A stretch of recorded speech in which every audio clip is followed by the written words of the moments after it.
people in the room who might be on the technical side and who are thinking, hey, am I really ready to make the leap and become like a Ravi or a Tushar or a Ranjit or a Primit? Or maybe I should just stick to being a techie. What advice would you give them in a line or two, starting with Ravi? My advice would be to look at your customer's customer. Just don't stay focused on your customer, but go one orbit beyond and see what your customer's customer wants, and then make them talk to your customer in your favor. That has always worked.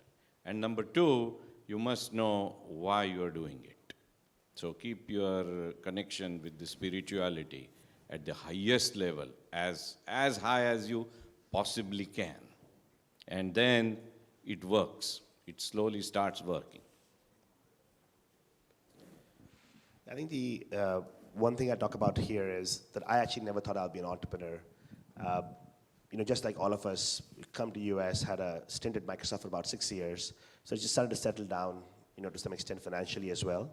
But then went back to do an MBA at Kellogg, and at that point, again, we were not in a very good, we spent the money that we've saved in the US, and I have a young daughter at that point, so we all have life realities before we decide to sort of take the plunge and become an entrepreneur.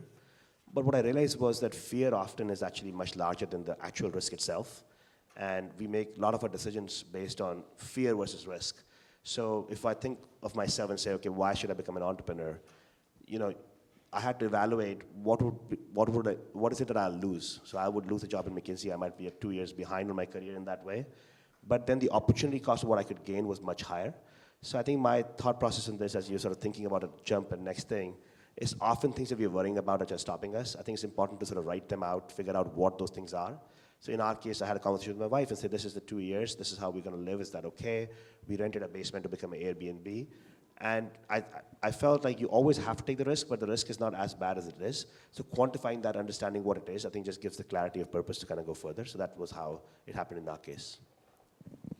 So I will share three things. One is, I think with a technology background, you're very well positioned to learn different things and lead a large team or business. I think it positions you very well. So that's the first thing I'd say. So they make excellent candidates for leadership, people with a technology background. The second thing I think, which is the most important thing, is you got to ask yourself the question is, what excites me? And it's your passion, your point that you made is, am I passionate? What drives my passion? For me, it was, when I made the leap, was being able to set the innovation agenda for the business. That's the most exciting thing I find is, when I look at everything, how do I take a whole team of people and drive new innovation that solves a problem? The last thing I'll say is, you don't always have to be a business leader. You can be a leader in any role that you play. Leadership is independent of the number of people you're managing. It's about driving to a new direction. It could be an individual role as well. And we actually, in our company and for my team, have started recognizing people who are what I call individual leader contributors. So those are the things that I would share.